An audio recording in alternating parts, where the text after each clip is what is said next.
Salut à tous et bienvenue dans cette nouvelle vidéo d'actualité. Des sources assurent que les jours de Choguel Kokala Maïga à la primature sont désormais comptés, d'autant plus que la Communauté économique des États de l'Afrique de l'Ouest, CEDEAO, sur le point d'assouplir l'embargo décrété contre le Mali, est en revanche intransigeante sur la nomination d'un nouveau Premier ministre apolitique à la tête d'un gouvernement de consensus, engagé prioritairement pour la tenue des élections de sortie de crise.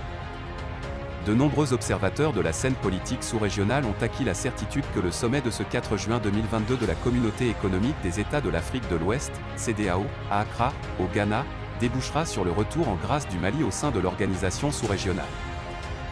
Suspendu des instances de la communauté sous-régionale après le coup d'État de mai 2021, marqué par la mise hors de leurs prérogatives du président de la transition, le colonel-major à la retraite Bandao, et de son premier ministre, Mokhtar Ouane, le Mali est depuis 6 mois sous le coup d'une batterie de sanctions dures de la CEDEAO, à compter du 9 janvier 2022.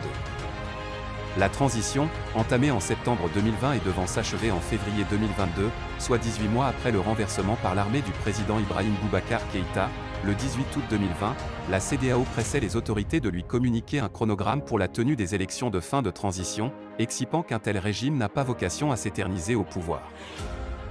De l'autre côté, les autorités de la transition, se fondant sur les conclusions des Assises nationales pour la refondation, ANR, ont estimé qu'il fallait un délai de 6 mois à 5 ans pour nettoyer les écuries maliennes, instauration de la sécurité sur l'ensemble du territoire national, réconciliation des Maliens, relecture des textes fondamentaux, création d'un organe unique de gestion des élections, organisation du référendum sur la nouvelle constitution, lutte contre la corruption et l'impunité, remise de l'économie nationale sur les rails. En un mot, de remettre le pays sur ses deux pieds avant de transmettre le témoin au nouveau président démocratiquement élu.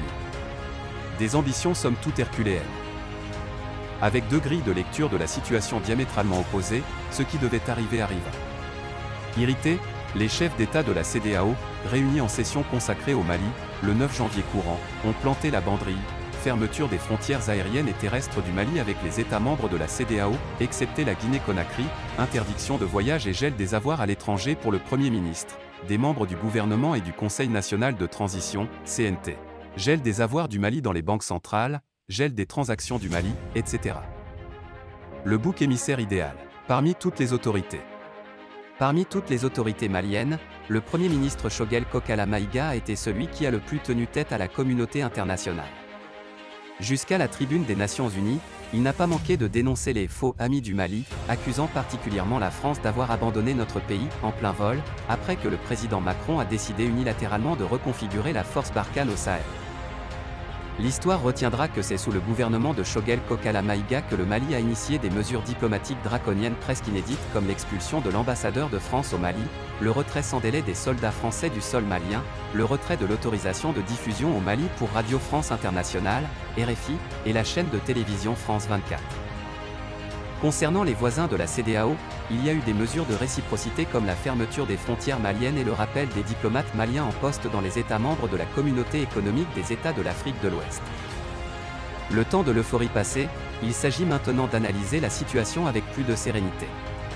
Et c'est justement cette rille politique qui risque de coûter cher au chef du gouvernement, qui ne plaît plus aux partenaires techniques et financiers et qui s'est aliéné la sympathie d'une bonne partie de ses compagnons politiques du M5, RFP à l'épreuve du pouvoir. Même s'il jouit encore d'une certaine popularité au sein d'une frange de la population, déterminée coûte que coûte à en découdre avec la communauté internationale, la CEDEAO et la France en particulier, les chances du président du mouvement patriotique pour le renouveau, MPR, un avatar de l'ancien parti État UDPM, s'amenuisent au fil des jours. Beaucoup de ses soutiens ont d'ailleurs décelé chez lui de nouveaux éléments de langage tels que l'impossibilité, pour le Mali, de se retirer de la CEDEAO et de l'UEMOA, la nécessité pour Bamako de préserver de bons rapports avec Paris, à l'antipode des engagements des manifestants pour le Mali-Kura.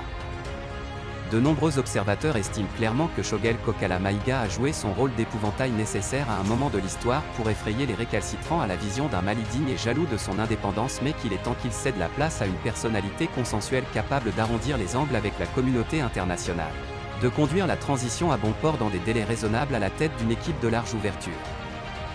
Les noms des premiers ministrables, potentiels successeurs CKM, circulent depuis plusieurs semaines, voire des mois. Taxé de clivant par moult adversaires politiques, Choguel Kokala Maïga aurait du reste du mal à composer un gouvernement d'union nationale en cas de reconduction.